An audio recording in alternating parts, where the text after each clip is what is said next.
the line. He's gonna get down here first. Look at Andrew Tate playing. Third deck to deck.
me, no.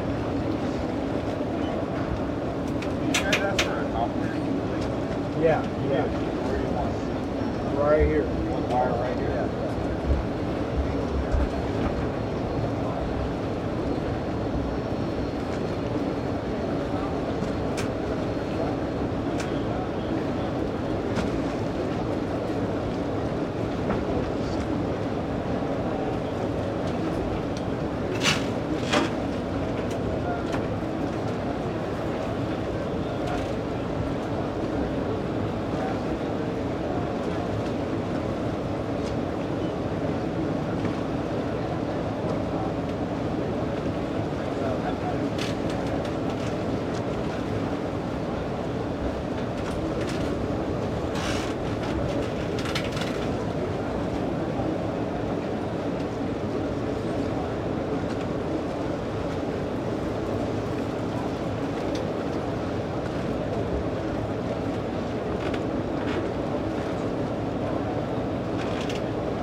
control? What's going on? Yeah, we're fighting fuel control issues and don't really have an answer right now, but we're gonna sort it out. All right, he's in a hurry, Brad. Can't really talk to him too much, so it's all good. I got somebody else right here who's in the pits, who, you might remember from the local TV here, but Margot Myers, the newscaster, her son is running Chris Meyer, not son, but nephew, right? Nephew's running Chris Meyer, obviously, running that 6-liter who won last weekend in Tri-Cities. Margot, what do you think about your nephew running these things? I think it's awesome. He's super competitive, and he's, a great mechanic and loves getting out there and, turning it up with these guys. So I hope he has an awesome weekend over here. That's great. Well, enjoy the sunshine yourself. Too. All right. Up to you, Brad. Well, Nate, tell Margot hello from up here on the mid tower. She usually finds her way up here once a year and says hello to all of us. So, hello to Margot Myers. Meanwhile, we still have Brian Perkins out on the race course in the U99.9 CarStar powered Miss Rock KISW. And how nice it is to have the KISW name, Miss Rock name, and the colors, the black and yellow, again, out on Lake Washington. It has become tradition for sure. And Brian is not running hard. He's not running fast at all. I think he's just getting a very good understanding. We keep talking about timing marks, and it's not always just from the entrance pin to the upper corner to the start-finish line, but it's also how long it takes you to get all the way around the race course. Where do you want to be at the 2-minute mark? Where do you want to be at the 1-minute mark? And I think that's what Brian's been doing out here, just taking some slow, methodical laps, making sure he's keeping his speed above 80 miles an hour, because as we will talk when we go racing here, from the time you leave the pit area until the time you reach the start-finish line, you must maintain a minimum of 80 miles per hour. If you drop below that, you will get one warning. You drop below a second time, you get a penalty. Mr. P is coming back to the dock. I see Nate Brown is finding his way back up the pit tower, and I'm kind of surprised that Nate was finding his way back up here, because I really thought as soon as Scott Rainey mentioned he was having a problem with the fuel control, I kind of envisioned we might lose Nate for a few minutes. He might have dove in there and given him a hand. Nate's that kind of guy, and we're just really fortunate to have him here on our discussion. Nate, I was just making the comment there that I was kind of half expecting you might just dive on the deck of that U11 and give him a hand with that fuel control valve. I'm sure you have seen that movie before. Yeah, Brad, thanks. I sure want to. It's a hard-working team, and they'll get it figured out. I helped them out a little bit in Tri-Cities with a couple of things, but, that's a very capable team. Scott's been around a long time, and, they try to figure things out, and that's what testing is for. You don't want to test the stuff that you know works. You want to test the stuff that you think might work. That's what it's all about. They learned something that time. So that was a successful test, believe it or not. Yeah, that's what you and I talked about yesterday. Somebody says you turn a lap at 145, you change the setup, and you go out and turn a lap at 130. That doesn't mean it's an unsuccessful test. You learned something. You learned that was the wrong way. Exactly right. You want to go in the right direction, obviously, and if it would have worked, it would have been even better. But now they know they can't run that fuel control, or whatever the combination was. And my hat's off to Mark for giving me that equipment here in such short notice to get down there on the docks. That was amazing. I mean, the drivers really appreciated it, I think. I think the fans did up and down the dock. And Mark, the guy here, setting all this stuff up, what a rock star. Wow. He is a rock star. And you were down there. We gave him a nice ovation up here. And it was well-deserved, young man. That was awesome to do that just overnight and to come and work that clean right out of the box, because you were crystal clear in my ear. So hats off to him, and you're adding a whole new dimension to this, so that is good stuff. Well, thank you, Brad. It's fun to be able to do it. Seafair would like to take this opportunity to thank Levitt Machinery. The Seattle Seafair is proudly sponsored by Levitt Machinery, your trusted local choice for equipment sales, rentals, parts, and services, as well as training. As the authorized dealer for over 20 industry-leading brands, including Hyundai, Cat, Manitou, Carrer, JLG, and Tico, Levitt Machinery can provide you the equipment you need when you need it. Visit them online at www.levittmachinery.com. Stack it, reach it, lift it, Levitt. Thank you, Levitt Machinery from Seafair.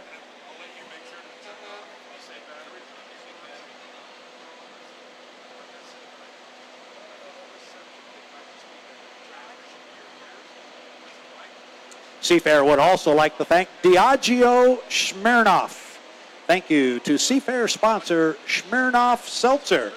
At only 90 calories and 0 sugar, stop by the Smirnoff Seltzer booth in the beer garden to taste all 4 refreshing flavors: raspberry rose, berry lemonade, cranberry lime, and pina colada.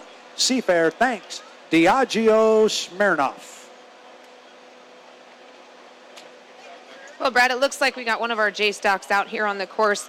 Had some engine problems. They went in there, did some adjustments to it, and then we wanted to see if he could get up onto plane. Looks like he was able to get up on plane. We are going to be seeing our next heat of J-Stock Hydros coming out at 11:15. These are our younger kids starting at the age of 9 years old. This is where a lot of our unlimited hydroplane drivers did get their start in racing in their racing career. So I'm excited to see them, but we are also going to see the E350s come out on the water. We have lots of classes to race today. We've got the Unlimiteds, we've got the vintage boats, we've got the E350s, the J-Stock Hydros. So different sizes, different speeds, different varieties of racing, different types of racing. The outboards race out on our knees while the inboards and the H1 drivers are sitting in the seat strapped in. I do encourage that all of our fans do make their way into the pits to come see these drivers, see these boats up close and personal. Make sure that you do bring your little ones down if you are coming back again tomorrow. It's going to be a lot more fun. We have a lot of racing tomorrow as well, Nate. Coming back tomorrow you come back tomorrow. That's when the big trophy comes out. That's when we are going to crown a champion here on Lake Washington for the 69th time. Oh, yes, we will all be here tomorrow. But something else is coming up. What's that, Brad? At 11:35 today, it's going to get very loud and proud here at the Stan Sayers Memorial Pit area and up and down Lake Washington Boulevard. And we talked about it a little bit yesterday, Nate, just how gorgeous it is and what this setting is like and how fortunate we are to live here in the Pacific Northwest. And Seattle is living up to her very best today. But at 11:35 this afternoon, we are going to put our 4 vintage hydroplanes in the water. We did that yesterday. Yep. It got very, very loud. But do you know that today it's even going to be louder? And that's great. I mean, one thing I'm looking at out here is look how many boats are on the log boom now compared to yesterday. It is definitely It's really filling up, in. and it's really happy. Seafair's got to be happy about the crowd that's starting to come down here now, and hopefully the beach will fill up a little bit, and people will be able to hear these vintage hydroplanes run, and it's really cool to be able to see my nephew running the Blue Blaster. I'm very, very jealous, actually. I've never got a chance to run one of those, and someday, hopefully, I can hog-tie David Williams into letting me do it. If not, maybe I'll build one and there you do go, it, right? and I will help you with that. However, you didn't accept my teaser there. I threw a teaser at you there, Nate. You didn't take me up on it because I said it was going to be even louder today. You know why? Why? Because if you look up Lake Washington Boulevard on the west side of the pit area and look up toward the start-finish line and the Captain's Club up there, Yep. there are a bunch of automobiles and hot rods and fast cars up there on the boulevard. It is called Thunder Alley. And today, when we touch off the vintage boats at 11:35, they are all going to fire up their engines at that time. It's going to be loud and proud on the lake and on the shore. Part of our hot rod display here, something new at Seafair. It's called Thunder Alley, and you can take a walk up the boulevard. I'm going to do it at lunchtime. I'm going to walk up there and take a look at some of those cars. So for our fans that are down on the other side of the pits, how did they get down to where exactly were you talking about? Were these the vintage Get on cars? Lake Washington Boulevard and head north. Start walking toward the floating bridge. If you get to the floating bridge, you went a little far. Like a couple of miles. Hey, next year I'm gonna bring my rod down there and park it too. That'd be I fun. think you should. You know what Yeah. you need to bring is your vintage hydroplane. That too, and fire it That off. was That'd be kind of cool. At the Kenmore Slough, you brought out a really cool boat that you had made yourself, correct? Yep. I got one of those. That's the dinghy on my cruiser right now too, as well. No, it's really cool. These guys with these hot rod cars, it's wonderful. Everybody's got a passion, whatever it is, whether it be hydroplane racing or vintage cars or hot rod cars or even tuners. Everybody's got a passion, and it's really cool to see all these different things come out to Seafair. So it's wonderful. My choice is I'd love to have my boat in the log boom, my rod over here. I'm very happy I don't have a hydroplane in the pits here anymore, so it's really kind of nice to be up here. But I'll be looking forward to watching my niece run the J-Stock next year down here, and my nephew running a vintage boat. I'm smiles from ear to ear, and to be around all my friends and is really wonderful, especially to be able to be next to you two guys, Kay and Brad. And Well, Kim. And don't forget Kim, because we all look really good, and that's because of her. Kim makes us look good. That's what she does. I hear a countdown.